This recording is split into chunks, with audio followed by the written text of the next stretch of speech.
Hello friends, my name is Gurpreet. Welcome back to my channel that is English library. हमेशा की तरह आज भी बहुत इंपॉर्टेंट टॉपिक लेके आई हूँ फोनेटिक ट्रांसक्रिप्शन का। तो एक सीरीज़ चला रखी है, न्यू फोनेटिक ट्रांसक्रिप्शन की प्लेलिस्ट है, उसमें जाएंगे और अब तक जितनी भी वीडियोस हैं उनको समझेंगे, तभी हम आगे प्रैक्टिस कर सकते हैं। तो जल्दी से चैनल को सब्सक्राइब कर दें और स्टार्ट करते हैं आज का टॉपिक। तो आज हम करते हैं मंथ्स ऑफ द ईयर। ये बहुत इंपॉर्टेंट टॉपिक है, कई बार इनमें से भी कुछ वर्ड्स को पूछ लिया जाता है।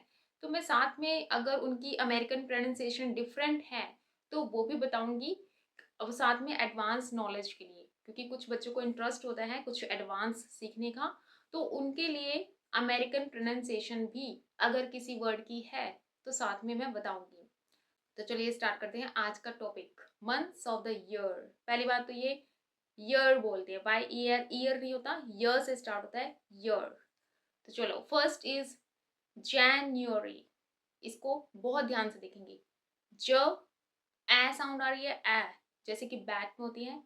न्यू, न्यू, यू, री, बिल्कुल शॉर्टेस्ट साउंड आ रही है। जनवरी, जनवरी। अब थोड़ा जल्दी से बोलेंगे, स्पीड से। जनवरी, जनवरी। फर्स्ट सिलेबल पे ही स्ट्रेस आ रहा है, बिल्कुल स्टार्टिंग में। अमेरिकन में इसको थोड़ा सा डिफरेंस है, जहां पे हम जनवरी बोलते हैं, लास्ट में आके की बजाय ए साउंड है, जैसे कि जनवरी, तो वहां पे जनवरी। ब्रिटिश में जनवरी, अमेरिकन में जनवरी। तो यहाँ पे थोड़ा सा डिफरेंस आपको कुछ और वर्ड्स में भी मिलता है, जैसे कि हम सेकेंडरी बोलते हैं ब्रिटिश इंग्लिश में, तो अमेरिकन में बोला जाता है सेकेंडरी। तो सेम वही साउंड है, सेकेंडरी, सेकेंडरी। ऐसे ही जनवरी। फेब्रुअरी में भी यही है, फेब्रुअरी, फेब्रुअरी, फेब्रुअरी। ब्रिटिश में फेब्रुअरी, फेब्रुअरी। और अमेरिकन में फेब्रुअरी, फेब्रु ए साउंड आ रही है, शॉर्ट शॉर्ट ए, फेब्रुअरी। तो जनवरी, फेब्रुअरी, उसके बाद मार्च, मार्च। अमेरिकन में र को हल्के से प्रोनाउंस करना है, मार्च, मार्च। ब्रिटिश में मार्च, मार्च। उसके बाद है अप्रैल। सेम प्रोनाउंसिएशन है दोनों उसमें, एक्सेंट्स में। हिंदी में इसको अप्रैल बोलते हैं, इंग्लिश में हम अप्रैल बोलते हैं, वो इंडियन एक्सेंट के अकॉर्डिंग है, लेकिन जो ब्रिटिश एक्सेंट के अकॉर्डिंग है वो है अप्रैल, अप्रैल। सेम प्रोनाउंसिएशन, जैसे एप्रन बोलते हैं हम, एप्रन, दोनों की सेम साउंड्स हैं। यहाँ पे ए से स्टार्ट होता है, अप्रैल। फर्स्ट सिलेबल पे स्ट्रेस आ रहा है। उसके बाद मई, मई। उसके बाद जून, जून। ऊ साउंड जो है, लॉन्ग ऊ साउंड आ रही है, जून। देन जुलाई। ब्रिटिश में ऊ साउंड लॉन्ग है, जुलाई, जुलाई। अमेरिकन में शॉर्ट है, जुलाई, जुलाई। उसके बाद आ जाता है अगस्त, अगस्त।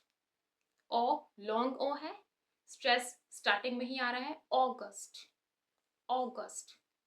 उसके बाद है सितंबर, सितंबर। यहाँ पे क्या डिफरेंस होगा, अमेरिकन में र साउंड को प्रोनाउंस किया जाता है, तो सितंबर, र को कंप्लीट र नहीं बोलना, सितंबर नहीं बोलना, सितंबर, सितंबर। तो यहाँ पे जहाँ ब्रिटिश में बिल्कुल ही र नहीं प्रोनाउंस करना, ब्रिटिश में क्या होगा, सितंबर, सितंबर। और अमेरिकन में सितंबर, सितंबर। तो वहां पे र की साउंड हल्की सी आती है, ऐसे। ब्रिटिश में बड़े ध्यान से देखना, ऑक, ओ शॉर्ट ओ, ऑक टाउ, औ यहाँ पे आ रहा है, डिप्थोंग आ रहा है, औ, ऑक टाउ, ब, अक्टूबर। टो पे स्ट्रेस आ रहा है यहाँ पे, अक्टूबर, अक्टूबर। और अमेरिकन में ध्यान से देखो, अमेरिकन में आ से स्टार्ट हो रहे हैं, आ टो। जहां पे ब्रिटिश में टो है वहां पे टो, बर्ड, र प्रोनाउंस होगा हल्का सा, अक्टूबर। नवंबर, नवंबर, वे पे स्ट्रेस आ रहा है, नवंबर। और यही अमेरिकन में नो, जहाँ ब्रिटिश में औ आ रहा है वहाँ अमेरिकन में हमेशा ही औ आता है। अमेरिकन में औ नहीं है ही नहीं है ये डिप्थोंग। अमेरिकन जो चार्ट है उसमें औ डिप्थोंग होता है, जहाँ पे ब्रिटिश में औ यूज होता है। तो जहाँ ब्रिटिश में नवंबर बोलते हैं वहाँ पे अमेरिकन में नवंबर। नवंबर स्ट्रेस दोनों में ही वह पे आ रहा है। नवंबर, नवंबर, नवंबर। दिसंबर, दिसंबर। और अमेरिकन में दिसंबर।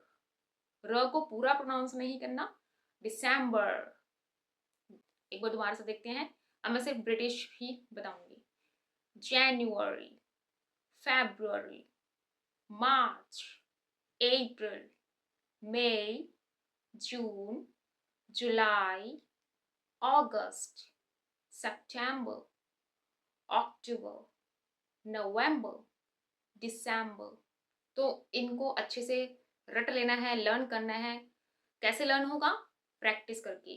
जब तक आपका स्पोकन, जब तक आप प्रोनाउंस नहीं करोगे, क्योंकि डिफिकल्ट होता है। अगर हम अपनी ही प्रोनाउंसिएशन के अकॉर्डिंग करना चाहेंगे तो वहाँ पे हम सिंबल्स को रॉन्ग सेलेक्ट करेंगे, तो वहीं पे ही हमारी गलती हो जाएगी। और एग्जाम्स में एक नंबर हमारे लिए बहुत इंपॉर्टेंट होता है, तो इनको अच्छे से आपने लर्न कर लेना है, क्योंकि कभी कभी इनमें से भी कोई ना कोई वर्ड्स पूछ लेते हैं। तो स्टूडेंट्स, अगर आपको वीडियो पसंद आई तो चैनल को लाइक, सब्सक्राइब और शेयर जरूर करें। Thanks for watching.